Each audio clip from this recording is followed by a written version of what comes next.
17 and I'm from Torquay, and I've been climbing for about 7.5 years now. Right, as you can see in this picture, the first kind of climbing that I'm doing here is bottom rope climbing, and this is where the B layer is at the base of the route with you, where the rope runs up through the B layer to the top where an anchor is and back down to the climber. This picture is lead climbing, also known as traditional climbing, and instead of like bottom roping, you have the rope going up, you have the rope going down underneath you, and you use features of the rock to provide protection in like the form of using nuts, hexes, cams or slings. This picture is bouldering.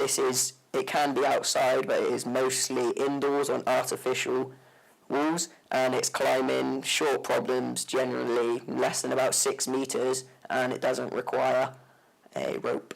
This is my all-time favourite deep water soloing. It's a form of rock climbing without anything but climbing shoes. You start from the water level and climb up, or you can climb across, which is called traverse. And then basically, if you fall, instead of there being a rope that holds you, you'll fall into the water, and then you retry it again and again until you do it. This is abseiling. This is a method of descent where the climber, after they finish the climb, abseil back down because it's a quicker form of getting down, and they use something called a friction device, which could be like a belay, a gree-gree, or a figure of 8, and that attaches to the rope, and then they descend themselves down. You're right, I've talked to you about all the different kinds of climbing, and tomorrow when I'm getting filmed climbing, I'm going solo climbing. And solo climbing, it's going to be down at Meadfoot Quarry, as it's quite a popular destination for that, and it's going to be without any rope or protection, so the only things I'm going to have is probably my harness, just with a chalk bag attached to it, and my climbing shoes. So I'll see you tomorrow.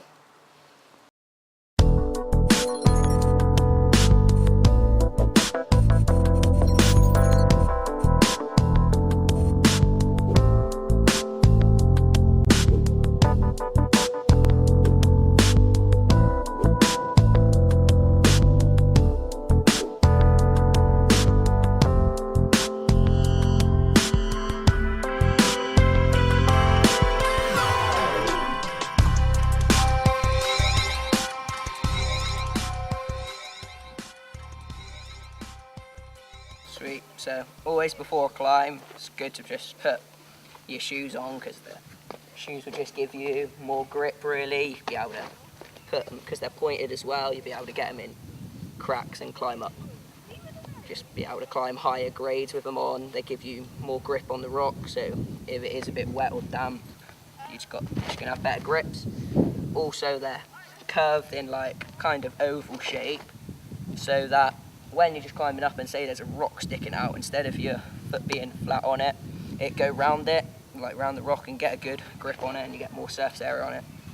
The next thing you want to have is a harness on, because obviously it's the most important thing.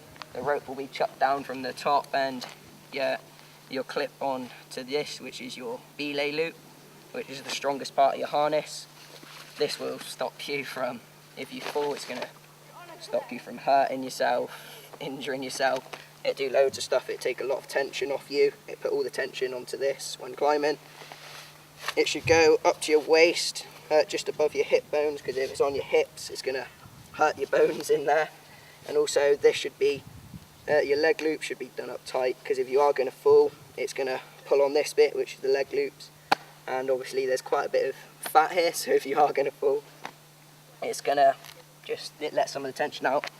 Another essential, which not all climbers use, but I like to use, is chalk. Like I said, it will take the sweat off your hand, it will give you more grip, especially when you're stuck in certain bits and you feel a bit nervous. It just gives you just reassurance really, and that just gets clipped onto one of the loops wherever you want in your harness.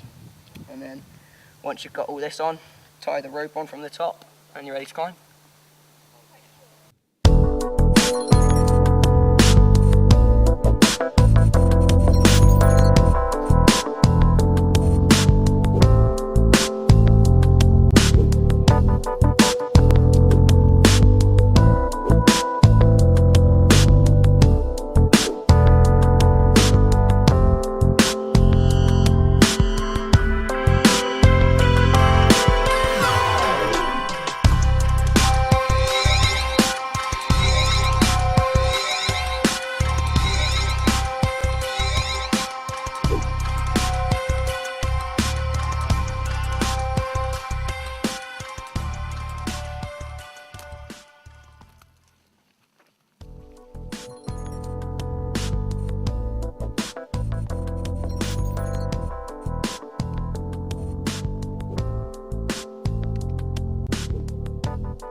So as you can see, I'm soloing here, which you shouldn't actually be doing. So if I was properly climbing like with other people, I'd have a rope chucked down, I'll be clipped on here, and there would be a belayer at the top who would also be clipped in.